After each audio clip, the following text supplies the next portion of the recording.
আজকে আমি হাবড়াতে আছি আর হঠাৎ করে আমি শুভজিৎকে দেখছি। সেই শুভজিৎ আপনারা অনেকেই চেনেন, হাবড়ায় বাড়ি।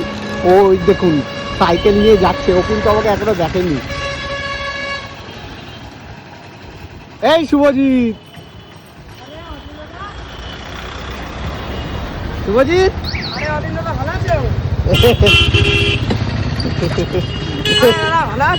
হ্যাঁ ভালো আছি। বাবা সাইকেল থেকে নেমেই আমাকে প্রণাম। সাইকেল তো পড়ে গেল। হ্যাঁ ভালো আছি, তুমি কেমন আছো? ভালো। কোথায় গেছিলে শুভজিৎ? পড়তে গেছিলে? সাইকেলটা তোলো যাও। আমাকে দেখে ও সাইকেলই ফেলে দিয়েছে। তা পড়াশোনা চলছে তো নাকি? হ্যাঁ হ্যাঁ চলছে। হ্যাঁ চলছে, পড়াশোনা চলছে? হ্যাঁ পড়াশোনা করো তো ঠিকঠাক ভাবে? হ্যাঁ হ্যাঁ হ্যাঁ আগে খুব বদ ছিলাম, তাই তোমাকে অনেক অপমানিত হতে হয়েছিল যে আমি ভালো না, আমি খারাপ। তাই এখন আমি পড়াশোনা করছি, ভালো মন দিয়ে পড়াশোনা করছি। আমার স্বপ্ন যেটা সেটা আমি পূরণ করেই ছাড়বো। আমি তোমার মুখ উজ্জ্বল করে দেখাবোই। লোক অনেক রকমের কথা বলতো না যে আমি পড়াশোনা করি না। মানে যে ছেলেটার হাতে একদিন মানে পাপড়ের ব্যাগ ছিল না, বাদামের ব্যাগ ছিল, হ্যাঁ, আজকে সেই ছেলেটির পিঠে হচ্ছে স্কুলের ব্যাগ। এটা দেখেও শান্তি লাগছে। আমার একটা এমন সময় দিন ছিল যে বাবার ওষুধ কেনার জন্য আমার কাছে একটা টাকা করেও ছিল না। আমি কষ্ট করে হকারি করে বাবার জন্য টাকা জোগাড় করতাম। তো সেই পরিস্থিতির থেকে আমার এখন যা মনে হয় আমি পড়াশুনো করতে পারছি, সব ভালো হবে। আমি পড়াশুনো করব, আমি সবাইকে বলছি যে আমি পড়াশুনো করতে চাই, পড়াশুনো করব, করে আমি একদিন দেখাবো যে আমি হকারি করতাম। তো সেই জায়গার থেকে আমি এখন পড়াশুনো করে মানুষের মতো মানুষ হয়ে চাকরি বাকরি করছি।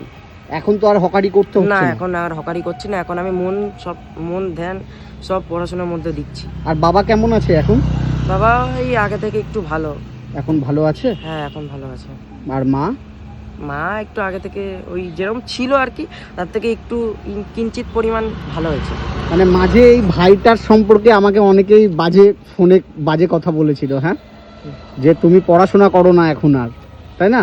তখন একটু বদ হয়ে গেছিলাম। তো আচ্ছা। এখন মানে নিজের মনকে বুঝ দিয়ে আমি এখন ভালো হয়ে চলছি। মানে ও মাঝে একটু তুমি দুষ্টুমি করেছিলে, তাই না? তোমার কথা বাড়িতে খুব আলোচনা হয়, মা বাবা সবাই তোমার কথা জিজ্ঞাসা করে যে তুমি কেমন আছো। তোমার মানে আমার একটা সময় এমন পরিস্থিতি ছিল তখন যে তুমি আমার জন্য কি করেছো সেটা আমার মা, আমার বাবা আর আমিই শুধু জানি, আর কেউ জানে না। অসুস্থ, একটু ডায়ালিসিস চলছে, একটু দেখে আসো চলো। হ্যাঁ নিশ্চয়ই যাবো বাবু। আর আমি আজকে হাবড়াতে এসেছিলাম, হঠাৎ করে এই ভাইয়ের সাথে দেখা হয়ে গেল, শুভজিৎ ভাই। চলো চলো। যাই হোক, শুভজিৎ আমাকে ওর বাড়িতে নিয়ে যেতে চাইছে। তুমি কি বাড়ির দিকেই যাচ্ছিলে নাকি? হ্যাঁ বাড়ির দিকে যাচ্ছিলাম, সেই সময় তো দেখা হলো। আচ্ছা ঠিক আছে, তো শুভজিতের সাথে তাহলে এখন যেতেই হবে বাড়িতে? যেতেই হবে, না গেলে হবে না? হ্যাঁ না না, পরে দেখা করব। না না না, যেতেই হবে আমাকে, যেতেই হবে। হ্যাঁ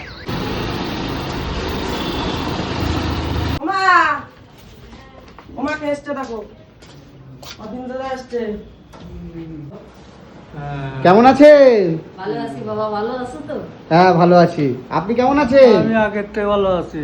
ভালো আছেন? হ্যাঁ ভালো আছি। আমার সবাই প্রত্যেকেই সাহায্য করেছে, প্রত্যেকেই সহানুভূতি করেছে, যতটুকু হেল্প করার করেছে, যার জন্য আমি রুগীটাকে আজ যেটুকু করেছি, অনেক করেছি, এটুকু আমি কিছু করতে পারি না। অন্য যারা আমার হেল্প করেছে সবার কথাই আমি বলছি। কে নাম দেখে তো বলা যায় না, সেরকম তো বলতে পারি না, আমি তো কাউরেই চিনি না, নাম জানি না। তাই সেই হিসাবে সবার কাছে আমি চিরঋণী।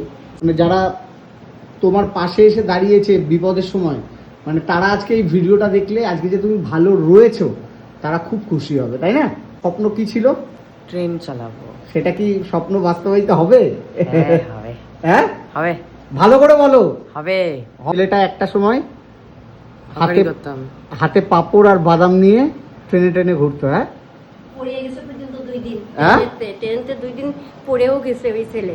কিন্তু কি করব, আমার কপালের দোষ, ভাগ্যের দোষ, আমার কিছু বলার নেই। তো আর হকারি করতে হয় না, হকারি করতে ওর হয় না। পিঠে তো ব্যাগটা চেপেছে, পড়ার ব্যাগটা তো চেপেছে, তাই না? হ্যাঁ, এটা আপনি খুশি তো? হ্যাঁ, এতে আমি খুশি। আমি সবার কাছে ঋণী, চিরঋণী, বললাম না, সবার কাছে চিরঋণী। সবাই আপনার ছেলের পাশে এসে দাঁড়িয়েছে। ঠিক আছে, ভালো থাকবেন, আর আপনিও ভালো থাকবেন, হ্যাঁ ভালো থাকবেন। আর শুভজিৎ, তুমি তোমার স্বপ্ন পূরণ করো, হ্যাঁ,